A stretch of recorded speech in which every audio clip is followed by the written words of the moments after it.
Saudara yang dikasihi Tuhan, jumpa lagi bersama saya dalam renungan hari ini. Sebelum kita membaca dan merenungkan firman Tuhan, mari kita berdoa. Ya Tuhan, kami datang dengan segala kerinduan, ingin menikmati firman-Mu, karena firman-Mu menjadi makanan rohani yang dapat mengenyangkan, bahkan memberikan kami kelegaan. Kami berdoa supaya Allah Roh Kudus memimpin dan memberikan kami hikmat dan pengertian. Dalam nama Yesus kami berdoa. Amin. Pembacaan firman Tuhan diambil dari Efesus pasal 2 ayat yang ke-10. Efesus pasal 2 ayat 10, demikian firman Tuhan. Karena kita ini buatan Allah, diciptakan dalam Kristus Yesus untuk melakukan pekerjaan baik yang dipersiapkan Allah sebelumnya. Ia mau supaya kita hidup di dalamnya. Demikian Efesus 2 ayat yang ke-10. Tema renungan kita, hidup yang berkualitas. Itulah tema kita, hidup yang berkualitas. Saudara-saudara, salah satu hal penting yang sering dipertanyakan dalam satu lembaga, misalnya sekolah, adalah masalah kualitas. Ketika seseorang mau mendaftar, orang bertanya, bagaimana kualitasnya? Bagus atau tidak?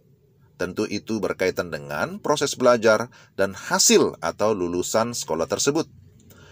Dalam lembaga pemerintahan, perusahaan, dan lain-lain, kualitas SDM atau sumber daya manusia selalu menjadi pokok persoalan. Bahkan ketika membeli sesuatu, kualitas menjadi pertanyaan. Ketika kita membuat karya tertentu, kita juga ingin menampilkan kualitas yang terbaik. Jadi, semua bidang, baik itu berkaitan dengan dunia usaha, pendidikan, dan lain-lain, mengharapkan kualitas terbaik. Tapi bagaimana dengan dunia rohani? Bagaimana dengan kehidupan kita? Bagaimana kita mengukur kualitas hidup sebagai orang-orang yang percaya kepada Tuhan? Efesus 2 ayat 10 memberikan penjelasan. Pertama, disebutkan di sana, kita adalah buatan Allah. Pengakuan akan Allah itu penting sekali, yaitu Allah yang sudah menyatakan dirinya kepada kita, Allah yang hidup dan yang bersifat pribadi, bukan Allah buatan manusia, tetapi Allah yang membuat manusia. Kita adalah produknya Allah, baik secara fisik maupun secara rohani. Tapi yang kedua, diciptakan dalam Kristus Yesus. Ini adalah kandungan isinya. Kalau saudara misalnya membeli susu bubuk, cobalah baca apa kandungan isinya. Zat apa, vitamin apa, lemak, protein, dan sebagainya. Orang percaya memiliki kualitas di dalam dirinya karena diciptakan dalam Kristus Yesus. Kita menjadi ciptaan baru oleh karena iman kepada Yesus Kristus.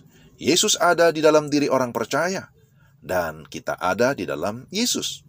Yohanes 15 mencatat, barang siapa tinggal di dalam Yesus, dan Yesus di dalam dia, ia berbuah banyak. Jadi kualitas kita ditunjukkan dengan adanya buah atau hasil. Tidak mungkin seorang siswa dikatakan berkualitas kalau hasil ulangannya merah atau rendah. Orang Batak bilang ikan mas semua karena merah, begitu ya. Jadi ini hal yang kedua, bahwa kehidupan kita memiliki kualitas karena kita diciptakan dalam Kristus Yesus. Yesus ada di dalam kita. Ketiga, melakukan pekerjaan baik. Kalau ada produk, tentu ada gunanya. Untuk apa kita dicipta? Untuk berbuat baik atau melayani. Bukan untuk memegahkan diri atau mau dilayani. Orang percaya harus berguna atau menjadi berkat bagi orang lain. Tidak boleh NATO. Saudara-saudara pasti pernah mendengar istilah itu ya. No action, talk only. Tidak boleh seperti itu. Kita tidak hanya bicara, tetapi kita juga berbuat, melayani. Apakah kita sudah melakukan yang baik, yang membangun, yang mendatangkan sukacita dan damai sejahtera? Saudara, kiranya banyak orang yang terkesan dan mengingat kita karena segala kebaikan kita, bukan karena mengingat keburukan kita. Orang lain mengingat kita karena kita memiliki kualitas hidup yang benar, dan melalui hidup kita, Tuhan dimuliakan. Jadi saudara yang terkasih dalam Tuhan, Efesus 2 ayat yang ke-10 mau mengingatkan saudara dan saya bahwa kita adalah buatan Allah.